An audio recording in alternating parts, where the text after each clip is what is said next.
Welcome to AWID. AWID is a global feminist membership and movement support organization. My name is Hakima Abbas. I'm the co-executive director of AWID. As an AWID member, you're joining a constellation of women's rights and feminist organizations, communities, networks, and activists who dedicate themselves to building a better world.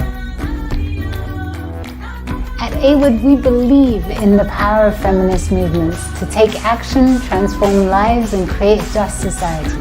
Women of all ages, occupations, and economic standing vowing to fight gender inequalities, stereotypes, and much more.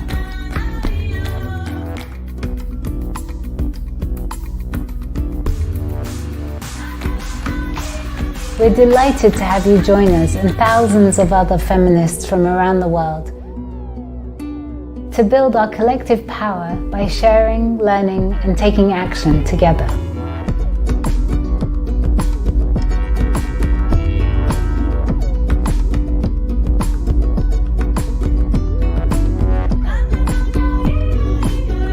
We invite you to fight back against fascisms, fundamentalisms, and authoritarianism, and to demand just economies. As an AWID member, you have the power to connect with feminists all around the world. You'll have access to rich resources, publications, and opportunities to learn and share. Welcome to AWID.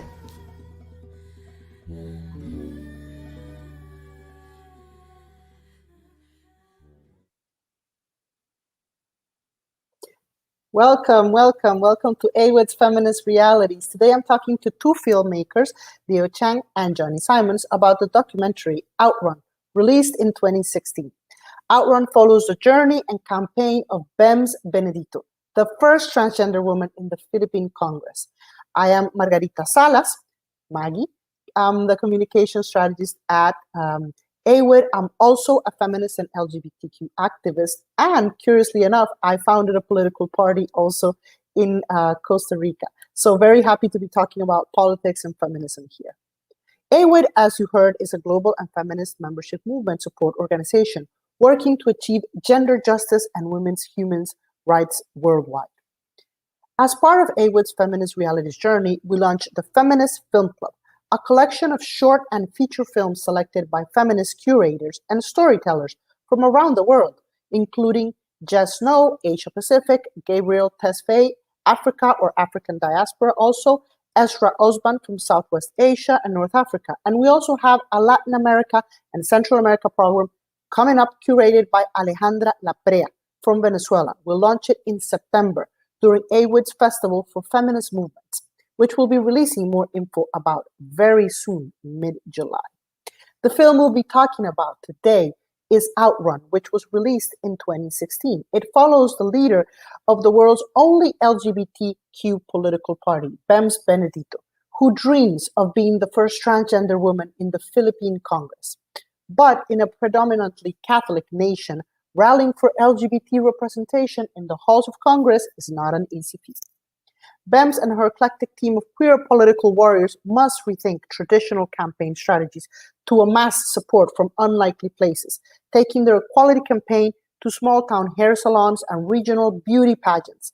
The activists mobilize working-class trans hairdressers and beauty queens to join the fight against their main political opponent, a homophobic evangelical preacher, and prove to the Filipino electorate that it's time to take the rights of LGBT people seriously.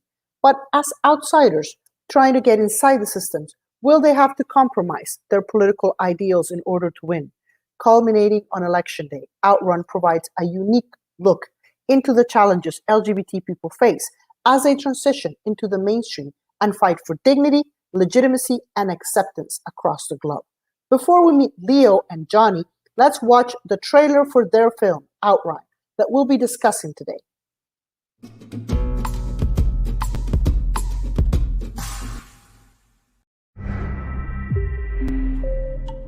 We want to unify all LGBT Filipinos and groups, push for LGBT-friendly policies and laws.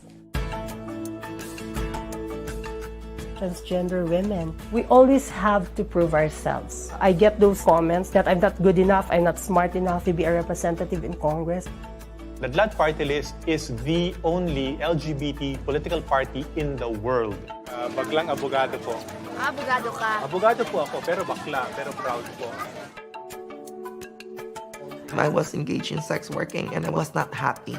And I began to do something more meaningful with my life. We have to enter Congress and tackle our issues there. Manong, ang gwapo mo! Magandang umaga sa iyo!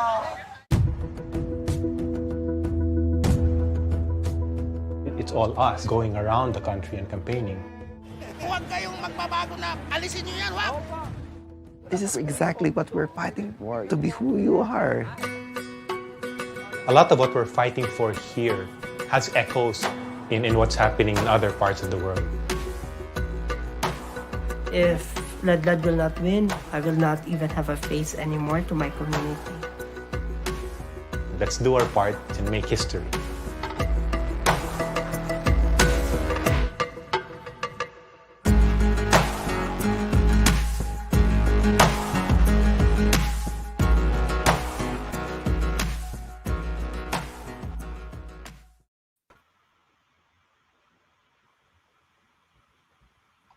Thank you for joining us. And before we dive in, let's meet our guests, Leo and Johnny. Let's start with Leo. Tell us about yourself. Leo, where are you calling in from today? Hi, Mari. I'm calling in from San Francisco, California. I actually just arrived from Taiwan last week to San Francisco. Most of the time, I split my time between US and Taiwan. Taiwan is where I was born and raised and where my parents still are. But I spent most of my adult life in the US, and I received my film education here in the US, and I made most of my work, about Asian Americans and Asian in diaspora, and a lot of it took place in the US. And Johnny and I actually have collaborated on a few of his projects as well, since he lives across the San Francisco Bay from me at the moment. Great, thank you. Thank you for being here and sharing your thoughts and your reflections around this very interesting movie that that hopefully you have seen during the weekend. Johnny, tell us about yourself. Hello, I'm Johnny Symons, and I'm a documentary filmmaker and professor. I live in California, in the Bay Area, in Oakland, although at the moment I'm in Washington State. I'm visiting my dad for Father's Day, and so calling in from Orcas Island, Washington.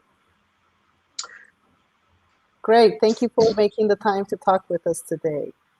Okay, so a quick reminder before we dive deep into this conversation to our audience, this is a live discussion. So we encourage you to express your thoughts and comments on our social media comment section and to ask any questions you might have. Perhaps one of the first questions I have for both of you is, how did you come to know about LAD? And what drove you to develop this film? Well, I can start on that. We were really interested in LGBT rights globally. And, so much progress has been made on this issue in the US and in parts of Europe, but so many other places in the world, it's a bigger challenge. And so we started looking at places around the world where there were LGBTQ leaders who were running for office and really being very public and out about their positions. And we found a couple other politicians in other parts of the world. There was a man in Nepal who was the first openly gay man, or LGBTQ person, I should say, elected to national office in Asia. And we worked with him for a while. We found a politician in Kenya, and we did some filming with him and a man named David Curia. And then we heard about Bems Benedito and the LAD party in the Philippines, and her role as a historic trans woman who was running for Congress there. And we were very interested in that. And so we started to do some filming with her. And as it turned out, that story really became one of the more dominant things that we ran across in our research, and ended up focusing exclusively on the Philippines rather than having a more global view at other countries around the world. Yeah, I think also and actually, Mari, if you were around, 6 years ago, 7 years ago, whenever, we would have probably found you, because we were really, looking around the globe for folks who are, civically engaged and at least beginning to be politically active from the queer community. And we really initially had this really ambitious idea of wanting to paint a global picture.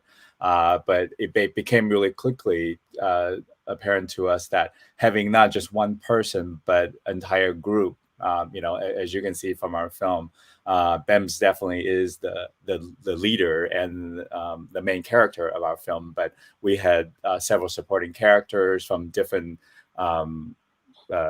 communities within the Philippines, and we wanted to show the diversity within the Filipino queer community as well. So it became obvious to us that it was wiser for us to just focus and go deeper into one particular community or one particular story instead of try to spread too thin. But I don't know if we were doing this film right now, we might have just pitched it as a series, right? Since there are all these great stories from all over the world, and it could be sort of one story after another after another. There have sometimes been tensions between social movements and political parties. Why were you particularly interested in people running for office or within political parties? For us, we had this theory that whenever a queer community, the LGBTQ community, is about to break through, right, in terms of visibility, in terms of engagement with a larger society, in terms of being, as a community, being more out, being more open, about who they are, there is usually somebody who attempts to run some kind of a political office. So we felt like by focusing on these, nascent campaigns or novice politicians, we're actually capturing a whole community, evolving into the next stage in terms of their relationship with their community. So that was the initial idea of focusing on political movements. But as you can see from our film, a huge part of our film is about that tension between the social movement and the political engagement, and raising a bunch of questions about, how do you advocate from the inside, from within the system, versus being an activist from outside the system, maybe, checking the power and calling people out. So that was a really interesting piece that intrigued us, that we also focused on a whole lot in the film. Yeah, of course. And how do you think, because developing a short documentary always shines like a very strong light upon a specific group of people and their dynamics, how do you think that developing this film impacted the Filipino LGBT community, or movement, if you will? Yeah, I mean, the party that we were focusing on, which is called Ladlad, and as you mentioned, it's the only LGBTQ political party, certainly at the time, in the world, that was specifically, for the queer community. And I think that in some ways they were surprised at how historic their campaign actually was. And when we arrived and said, "This is amazing what you're doing here, we really have to film this," I think that made them reflect on just the real meaning, the significance of this, both as a queer party, but also to have a trans woman who is the leader of that party and running for office. And so I think it helped. And we were very dedicated to this story. We made 6 trips to the Philippines over a 3-year period, spent, weeks at a time on the ground, traveling around with the campaign team, with our, mostly Leo and I, but other camera folks and crew as well. And really trying to, document this story with what we felt like it deserved, which is the importance of it. So I think that helped the community itself to see how important it is, what was actually happening there. I also felt like there was somewhat of class element that was very important to the film, and that could have been a contrast to perhaps other experiences of political, I don't know if you guys ran into some of them while you were researching, like different experiences of other LGBT candidates in other contexts. I think the class issue is definitely very obvious in the Filipino story. I'm not sure. Well, actually, I mean, this might be a bit of a generalization, but I do think that who we encounter in terms of the first people to be visible as a queer politician in these different countries that we did get in touch with, they tend to be the middle class, upper middle class, more educated, oftentimes have some kind of a Western education or exposure, and they tend to be the leader of these political movements. For the Lat Party and for the Filipino story, it was actually really interesting to see how the class actually was a focus of their campaign in some ways, because it was interesting to kind of hear them strategize at the time, right? They spoke about, well, we can just focus on the queer intellectuals in Metro Manila, right? The capital city, where again, there's more, people in general have higher level of education. People in general have more exposure to the international queer movement and have seen case studies or have seen other activism and have perhaps, learned from some of those activism versus who they ended up focusing on, which is working class, beauty salon, gay and trans individuals who tend to be very working class and perhaps not have very much exposure or very much traditional education, and them being the leader and having that high level of education and being from a different class versus while they try to communicate and try to express their goals and articulate their agenda to a large community of working class potential voters. There was constant tension there as well. Clearly there was a connection being sharing the transgender experience for BEMS and for Santi and for a lot of the trans salon owners, but there's definitely a huge class difference, and we kind of constantly were observing them trying to navigate that, try to figure out what that means in terms of the relationship, what that means in terms of the campaign, all of which were really fascinating to see. So you're saying that this was a deliberate strategy, like a deliberate, specific decision to focus on reaching working class transgender and LGBT folks. What was the reasoning behind that? What did they say a little bit about that when you guys were developing the film? Well, part of it was that, they were running a national campaign, and there were, there's more than 7,000 islands in the Philippines. And so they had to figure out a way to really mobilize the grassroots. And that idea of going into salons was very it's a place where, in a culture that is in many ways, affected by Catholicism, where there is, the legacy of homophobia that was brought on largely by colonialism. Many places, kind of a place that people traditionally go when they are queer is to the hair salon or the beauty salon. And so that, the political party really felt like, okay, that's how we can access the most folks as quickly as possible and bring them, on board our campaign. And so, it was a strategy of, that was essentially rooted in accessing people from a class that was somewhat different from the campaign team was. And also, because of the infrastructure, right? Like that right away, they've got, hundreds of these local campaign hubs, these community centers, if you will, like Johnny's saying. But I think that the challenge that they faced was that a lot of these, transgender salon owners, they weren't necessarily politically active or was interested in becoming more politically active, even though they were very interested in having LGBTQ folks to, be treated more equitably and to have more voice. So there was also tension in that, in terms of trying to really engage them and try to motivate them to go out and campaign for La, while that was not necessarily something. Sorry, did I cut off at the end? I wasn't sure. Yeah, I was just saying that wasn't something that necessarily these salons were already doing in terms of being engaged in the politics. So that was somewhat of a challenge for Lala to try and motivate these little community hubs to go on and campaign for them. When we talk about the issue of feminist realities, we often talk about things that seem impossible, but that are actually being done. In the context of, like you were mentioning, a very Catholic and a very traditional Philippines, it could seem impossible to create a political force focusing on LGBTQ rights.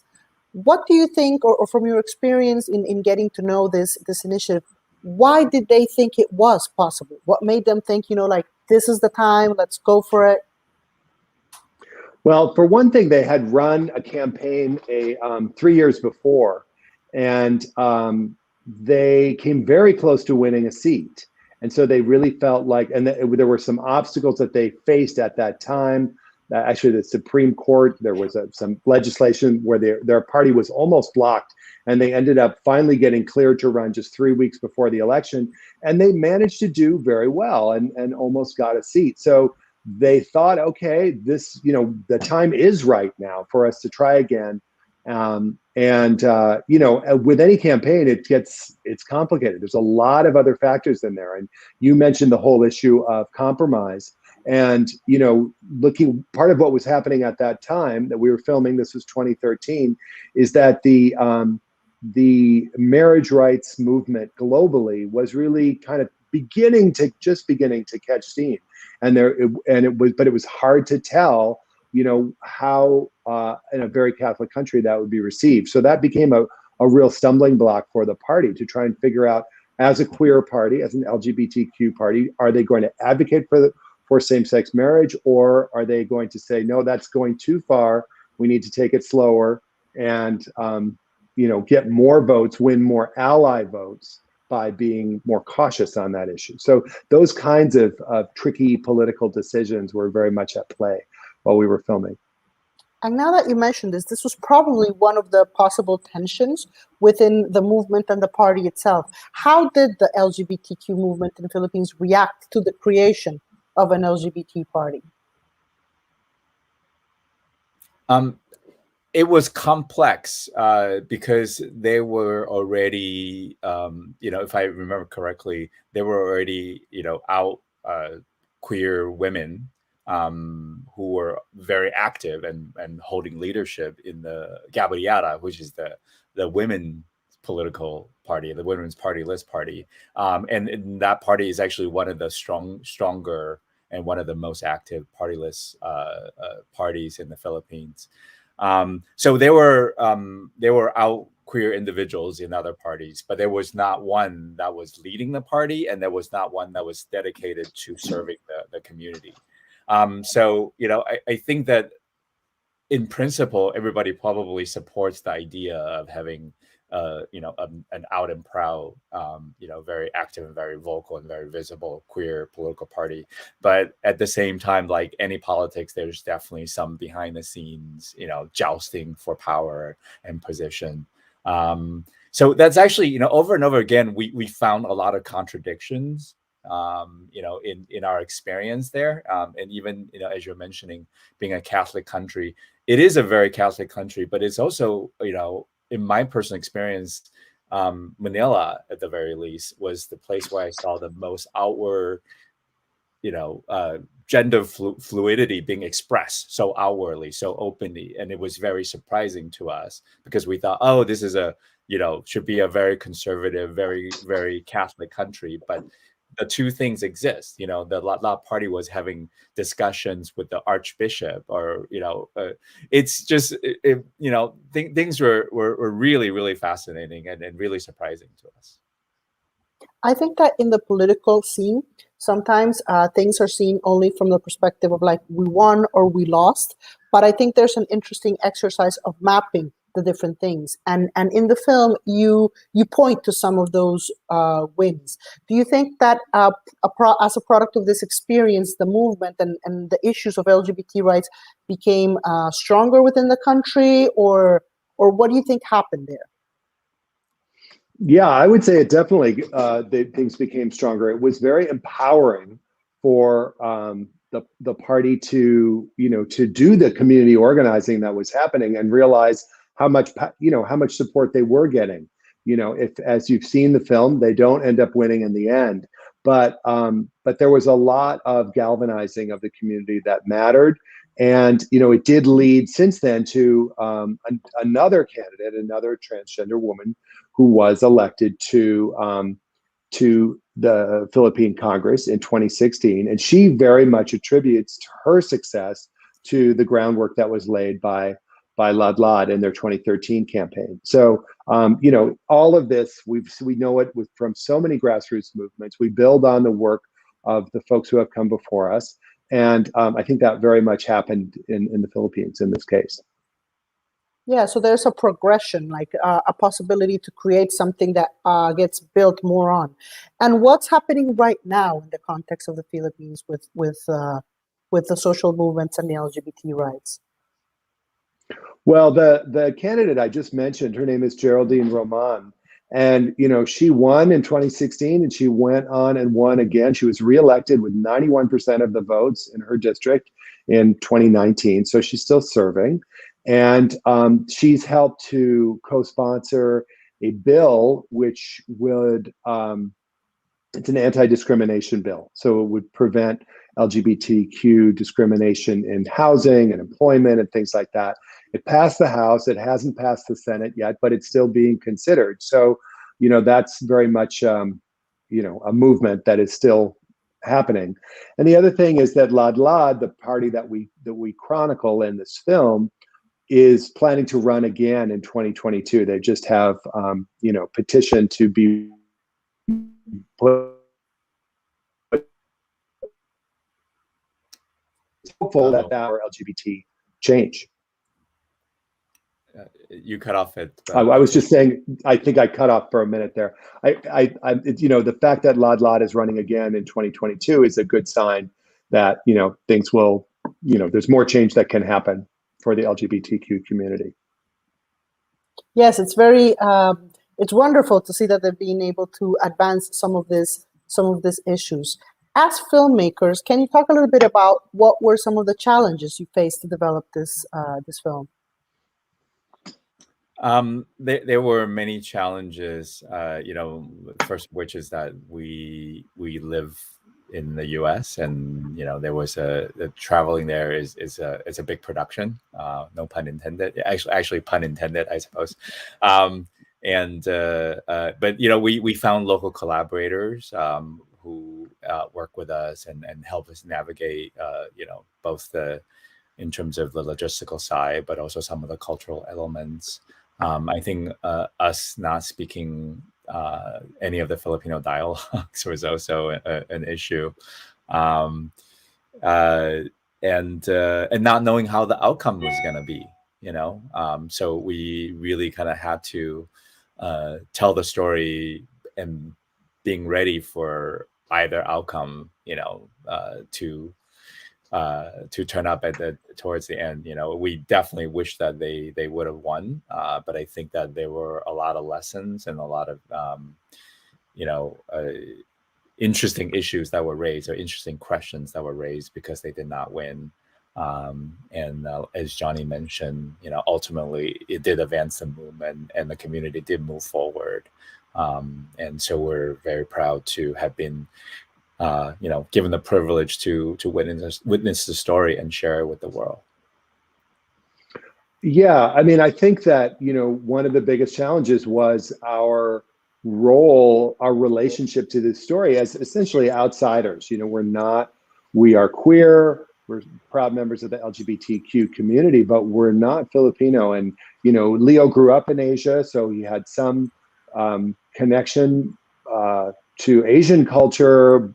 For myself, it was really a lot of a steep learning curve. And I think, sometimes it's not the it's ideal. You end up with a very different story if it's told by an insider or an outsider. And I think there was, in some ways, we were able to bring kind of, because we were coming from the US, a more global perspective, or a sense, and I had mentioned this earlier, this idea of helping the folks there understand the significance of what they were doing on a global level. So I think that was, an advantage, but there were definitely some disadvantages and challenges for us, in telling this story as people who didn't speak the language or know the culture particularly well. So, we did our best. And as Leo said, we worked a lot with local collaborators who were very, very helpful in helping us bring a more nuance and complexity to the story.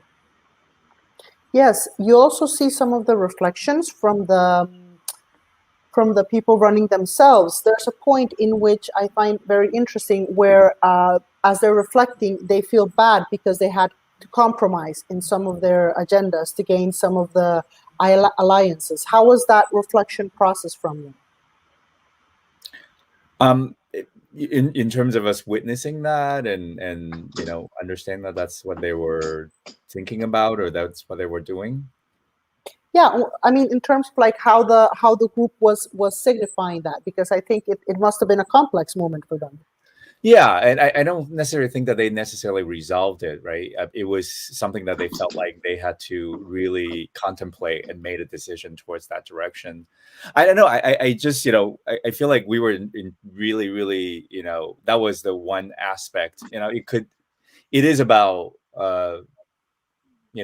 activism or political engagement that when it seems like when folks, when those of us, when we are working from outside a system, we have the freedom to critique, we have the freedom to push back, to fight. But when you try to get inside the system and try to operate within the system, it doesn't seem possible to sort of hold on to the idealism 100%. And if that's a decision that they made to step into the system, what are the compromises that they're willing to make? And is that a good thing? Is it better to just stay out of the system and really be, 100%, dedicated to one's principles, but maybe not getting certain things achieved? Or is it better to be within the system and have to make some compromises, but also achieve some more? And I don't have any answers for that. It's something that I think I struggle with some version of that. And I think all of us probably do the same. So for us to kind of watch them struggle with it and know that they probably till today are still thinking about it. It's I feel for them, but I also very much admire them to kind of step into those roles and to have to struggle with those things that in some ways I'm grateful that I don't have to struggle with. So a lot of complex feelings. Yeah, I mean, I think that there were clear differences within the campaign team about how to approach some of that. And I think that's very typical. And movement building is complicated, and not everyone's going to agree on the best strategy. And I think there were, and of course, in this particular case, when they didn't win the election, then there you have this whole period of, what went wrong, and sort of, how could we have done this better, and different, approaches and tactics in all of that. So I think it's, that's again, this idea of building on what's happened before, learning from your mistakes, moving forward, making tweaks, trying to do things differently the next time. But these are big issues. It's hard when, it's this conflict of like, well, what's going to appeal to the voters versus what are our own personal values as LGBTQ folks? What's most important to us? Of course. Thank you, Leo and Johnny. We are going to take a short break, and when we come back, we'll answer some of the audience questions and continue talking about this very interesting film.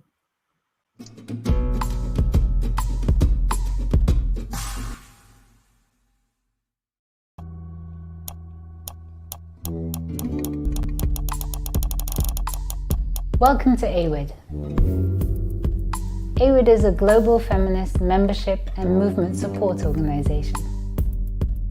My name's Hakima Abbas. I'm the co-executive director of AWID. As an AWID member, you're joining a constellation of women's rights and feminist organizations, communities, networks, and activists who dedicate themselves to building a better world. At AWID, we believe in the power of feminist movements to take action, transform lives, and create just societies. Women of all ages, occupations, and economic standing, vowing to fight gender inequality, stereotypes, and much more.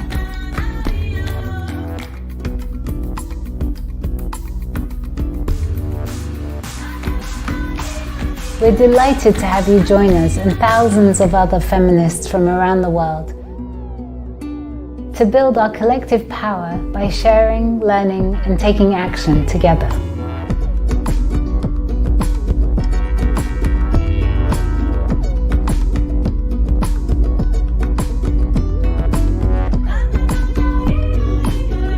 We invite you to fight back against fascisms, fundamentalisms, and authoritarianism, and to demand just economies.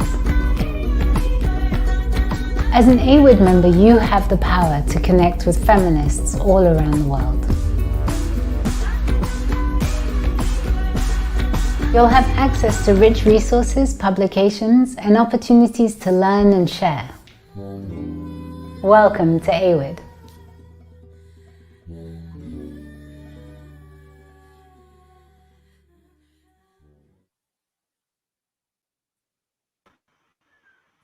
Welcome back to the show. If you're just joining us, we are watching AWID's live stream of With the Filmmakers from Outrun, Leo and Johnny. This is a great time for you to subscribe to our YouTube channel and follow us on all of our social media platforms. On Facebook, we're at AWID Women's Rights, Instagram as well, and in English, we are at AWID, French at AWID_FR, and Twitter Spanish at AWID_.es.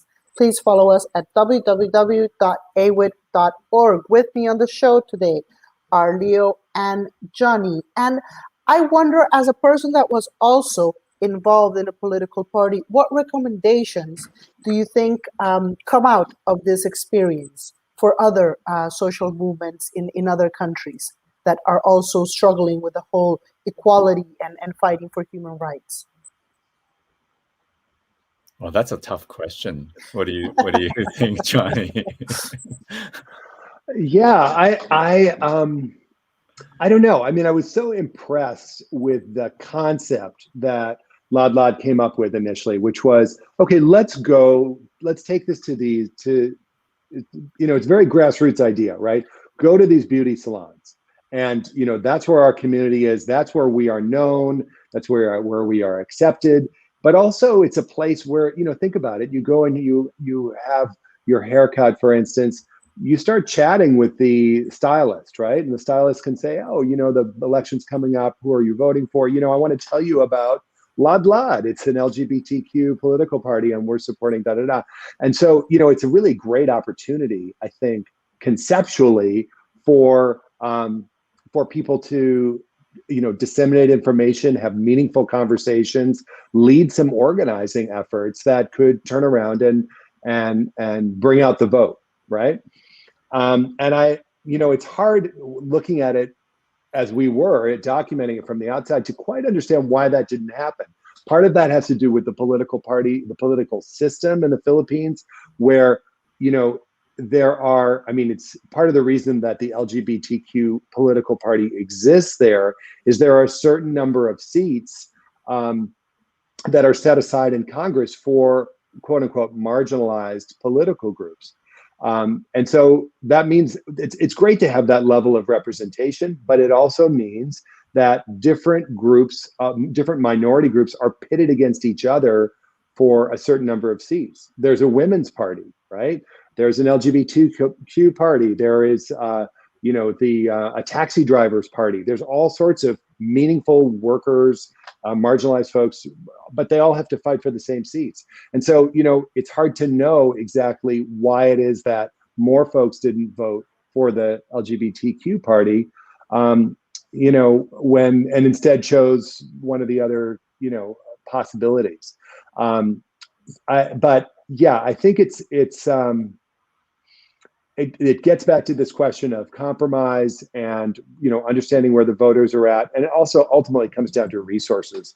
One of the things that we really saw here was that the LADLA, the LGBTQ party, just didn't have the financial backing that some of the other groups did, and they weren't able to run TV ads. And a lot of the mobilizing that happens is via TV, particularly at the time. I think it would be interesting to look now at social media and to what extent that's influencing, how people vote.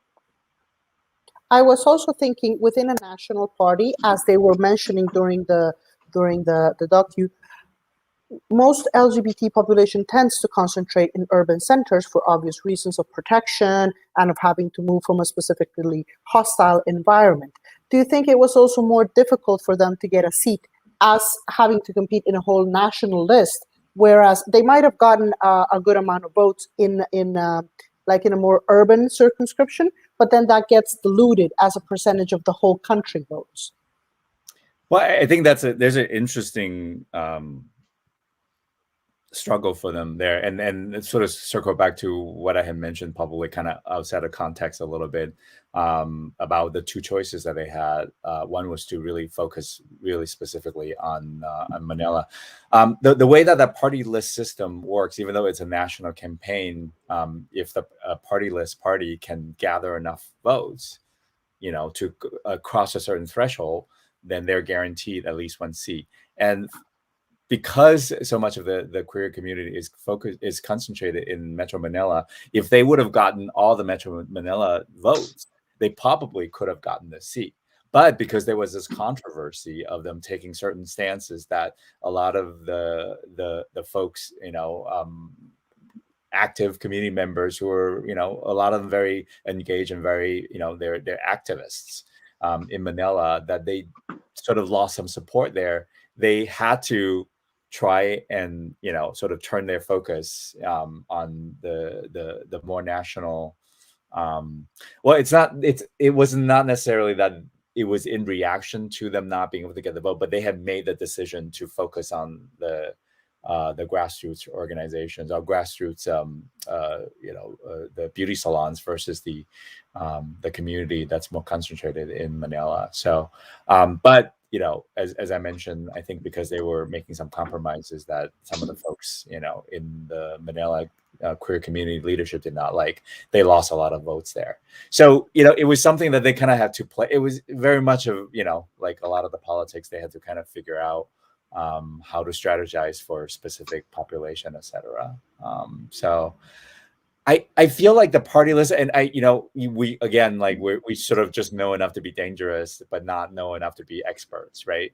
I do feel like party list system is great in theory in terms of allowing certain underrepresented groups to be able to get representation, but in order to run a national campaign, the resources that are required is infinitely higher than running a regional district-based congressional campaign.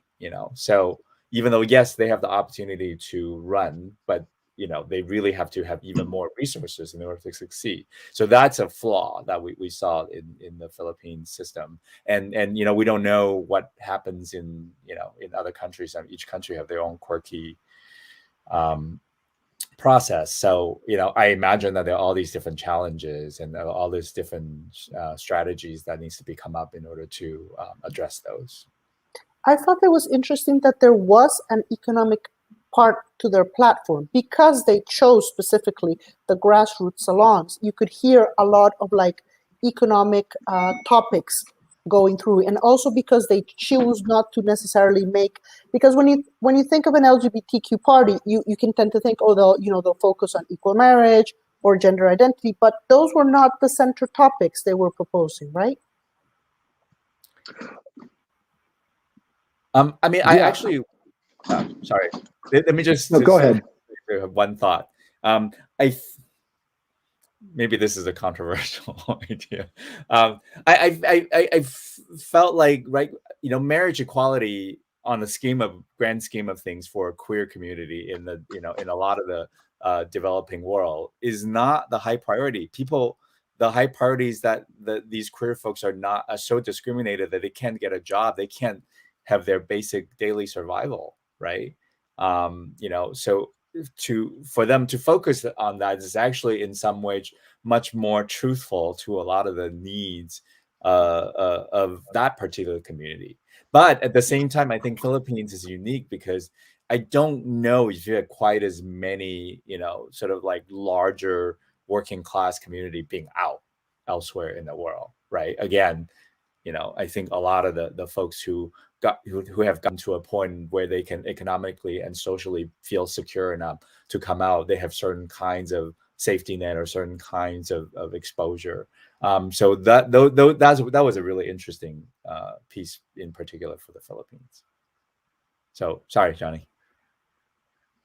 Well, ahead, one of the other issues that came up in the campaign that also has to do with economics is this idea of what they called the homes for the golden gaze. And, part of the kind of cultural expectation is that, you care for the elderly in the Philippines. And part of the reason that many people encouraged, the people who are queer to work in beauty salons is it's lucrative, right? It's a solid economic sector, right? People always need to, to look beautiful or get their hair cut or whatever, right? So it allows, I think traditionally it has allowed LGBTQ people, even if they're marginalized, to find a way to earn money, right? And that money goes to support their families and particularly their parents as they age and so on. But who supports older queer folks? There's not the system in place as much for that. And, and particularly because many people in the LGBTQ community, for a variety of reasons, some of them are biological, some of them are social, they end up not having children, right? So they don't have children to support themselves. They're a marginalized population. And so you find many, many elderly queer folk who were not being supported.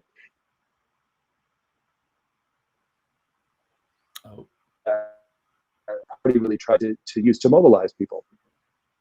Oh, I think I cut out at the end there. I was just saying, I'm not sure where, but just that, the need for the LGBTQ seniors to be supported was a really important factor that the party really, brought to the voters to say, this is something that we care about and we're going to try and support. Okay, so we are basically out of time, but I think it's been really interesting to see several of the issues that you have mentioned regarding an LGBTQ party that runs on a platform that's much closer to working class LGBTQ people, develops a strategy using these resources and gains a lot of visibility and also manages to create a significant drawback on one of their main opponents. So I think that even though they don't reach Congress in this occasion, they do set a valuable groundwork and start providing the notion that this is possible, that it is possible for LGBTQ people to be out and proud and to have seats in the political system of the country. I'm really happy that there was also other follow-up that can be done, and would love to see how this topic evolves regarding the issue of participation within the political sphere and as well as its tension with the social movements pushing for the full LGBTQI agenda in the different parts of the world. So thank you very much both for joining us tonight, and thank you to our viewers. We'd like to invite you to follow us across all of our social media as well as our website, www.awid.org, and also follow Outrun, the movie, because you can also find more interesting information there. Thank you so much for your time, and this has been another AWID Live. Happy always to talk to the directors and get an insider scoop on the motivations and the behind the scenes for making this beautiful documentary. If you haven't seen it, sign up to our Feminist Film Club. You will truly enjoy it. Thank you very much.